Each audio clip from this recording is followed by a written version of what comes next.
We're gonna do our exterior on this 15 F-350 long bed. This is a gasser. It is 4-wheel drive. Something I'm gonna point out, I hate these. They trap moisture in there, and there is some flaking. Like, I don't know if you can hear that. I can flake the paint underneath. Try not to do that too much. It's not mine to like destroy or anything. Lots of touch-up spots all around the vehicle, like just everywhere. Dings, dents, scratches. It does have like this plastic, the PPE stuff along the whole bottom half here of the car. Oh wow, you can actually see where this one's cracking. Okay. Rear bumper, pretty good shape. Does have a sensor out. You can see, looks like it was impacted. On this side, not too bad. You can see that line for the PPE. Something I did notice, you can see like in here, some bubbling in the paint. So there's just a little bit of moisture areas on this. There's some touch up on the corners, the edges of that door. Front bumper here, you can see, like I pointed out in a different area, the rust inside and everything. So it's not like it's rusty, but it's underneath the paint. So like I say, again, this needs a treatment, and then it needs to be undercoated correctly just to make sure that doesn't bite you in the butt down the road. All right, we're gonna do our video of the engine bay. I'm gonna just set this here with the airbox. Kind of just let this do its thing, kind of relax. I'm gonna start the engine real quick.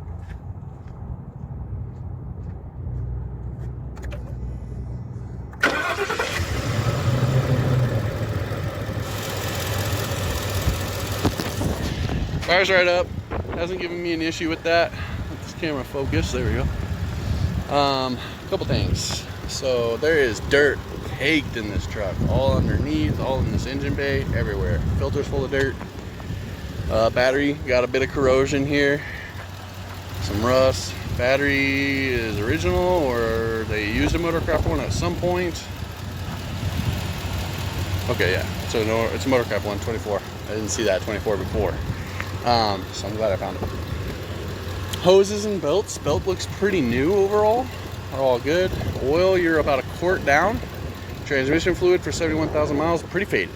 Should have been serviced by now. Power steering looks good. Brake fluid is still the correct color, just a little dark. Overall, starts up good. Has plenty of power. Just some stuff. Just needs some maintenance. Here's more of the dirt and stuff. You can see your frame and everything nice straight down there.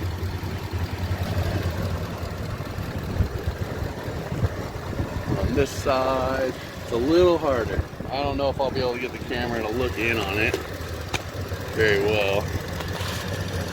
But everything looks good down in there. Booster lines, brake lines and everything look good. Just keep that short and sweet. Window wash. I don't know if I said it. I'm gonna say it again. Does not work. Could not get it to spray. We're gonna do our undercarriage, but I'll just show you like the inside of the bumper here. Got some surface rust in there. And then with my mirror here, you can see your steering and everything. Cross member, diff's pretty dry. See your hoses and stuff. Oil pan, decent. And then trans pan's nice and dry. You can see both cats there. All looks pretty good. Like I said, there's quite a bit of surface rust under here, and I'll kind of touch base on more of the severe areas. So front left corner here, so body's in good shape. They did this undercoating. It's pretty rubbery, and you can see where it was like runny. It doesn't look like it was treated before they applied. It looks like they just covered with this to keep it from getting worse, which doesn't actually help with the rubberized because then it traps the moisture.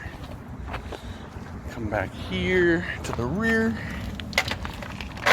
So your leaf spring perch, you can see the moving parts where the rust is starting to show through again. It's got the driveline with the carrier, pretty good shape. Stock exhaust. And then they did have, like they sprayed this whole panel here. I don't know why. Just to cover the surface rust. It's not like flaking or soft or anything, so it's not known to me why they did that. But it comes all the way out.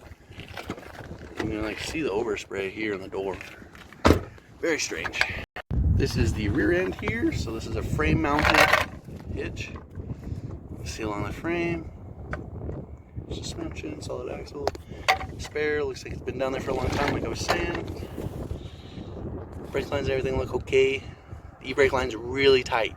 I'm gonna say that a bunch. It's very tight. I don't want it to snap when you try to use it when you need it. Good amount of surface rust under here. So in on the passenger now. So you can see where that rubber, how it kind of dripped off of there. Just want to get real close for you. They sprayed like the steel panels that go to the body and stuff.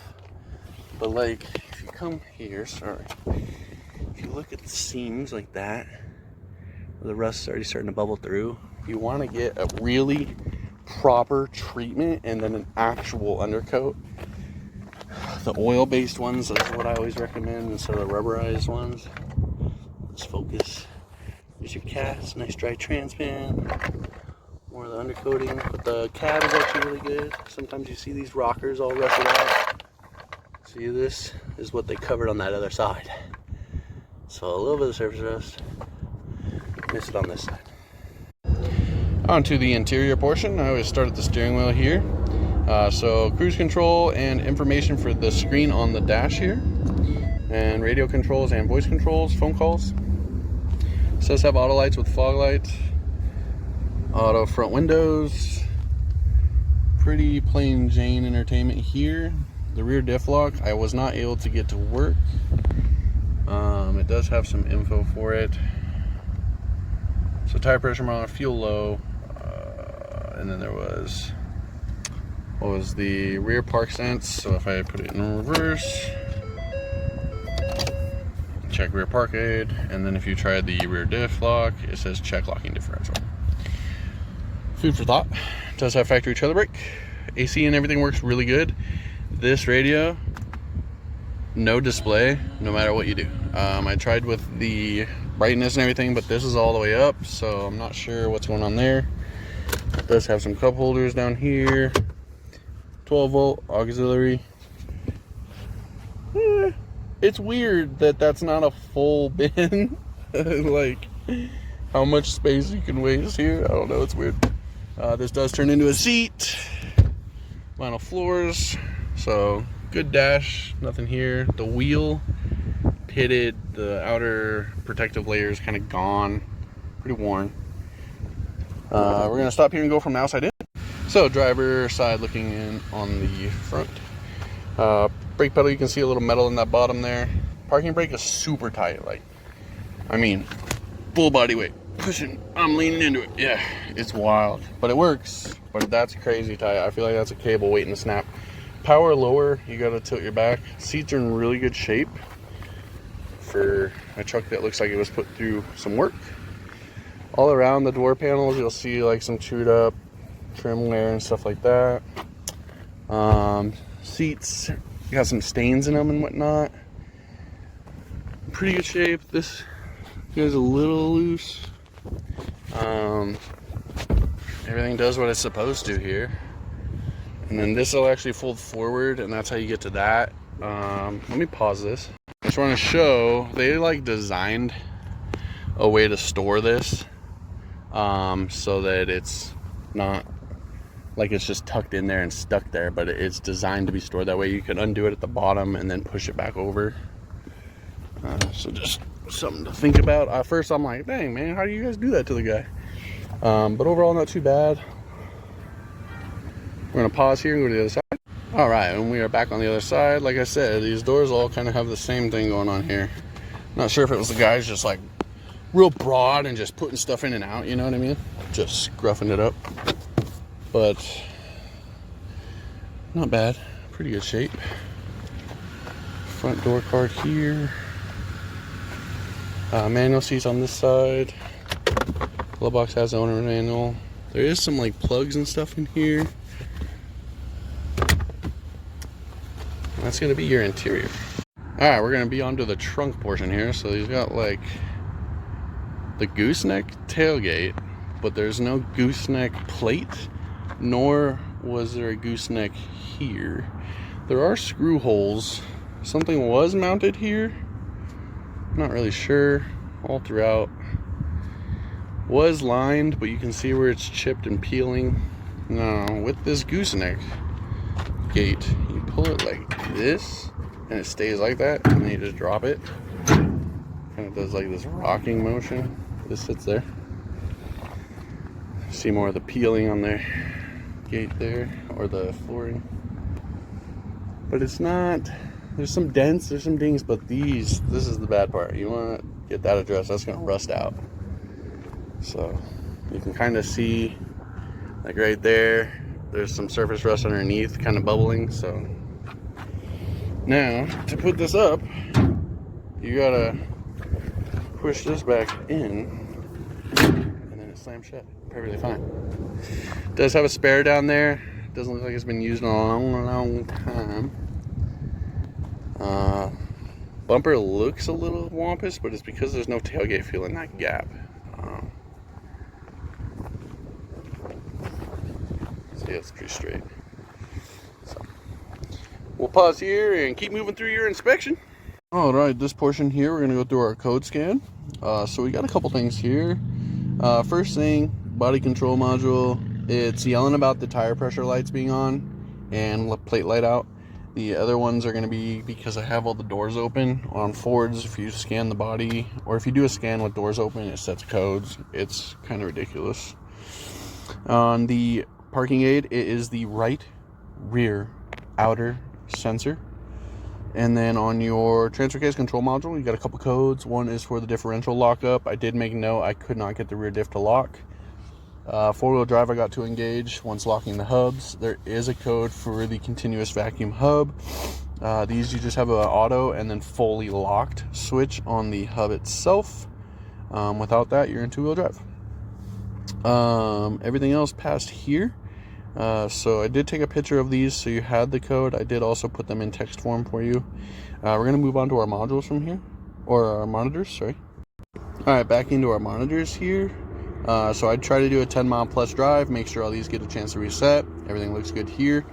Gray circles are either redundancies covered by another module or monitor, or they're just not something they're worried about. From here, we're going to pause and keep moving through the inspection. I'm going to run through my conclusions on this truck. Overall, it drives pretty good for a full size. Not too stiff for a 350. Doesn't have any noises, no clunks, bangs, clanks. On the four-wheel drive system, your rear diff lock does set a code. The transfer case sets a code initially, but then it goes in.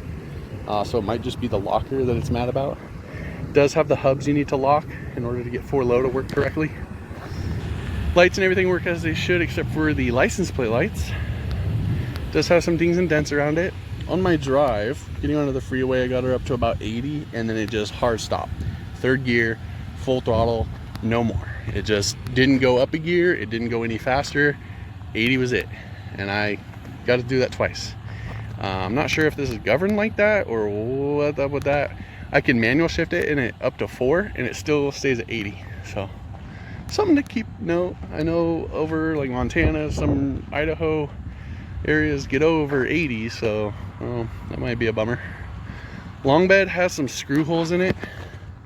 Want to touch base on that? They screwed something into this bad boy and used the crap out of it. Has a gooseneck trailer tailgate, but no plate for an actual gooseneck or anywhere to put it. Surface rust is a big deal. I pointed it out in a couple spots, but you can see where it's starting to kind of like bubble through and stuff on the bottom. So I'm gonna press this again. I think I've said it in almost every section that I've dealt with, the exterior and underside. This needs a proper treatment and undercoat. The mileage, I would say it's worth it, because I'm getting 71,000 miles on this thing. That's crazy in our area. Crazy, especially with a Canadian truck. So absolutely unheard of. It's not the most luxurious, but it has all the stuff you're gonna need plus a little extra, and it does well. On the inside, it's upset about the park sense, and then your radio doesn't have any display, but everything else works as it should. So I'm gonna stop here and get this baby back.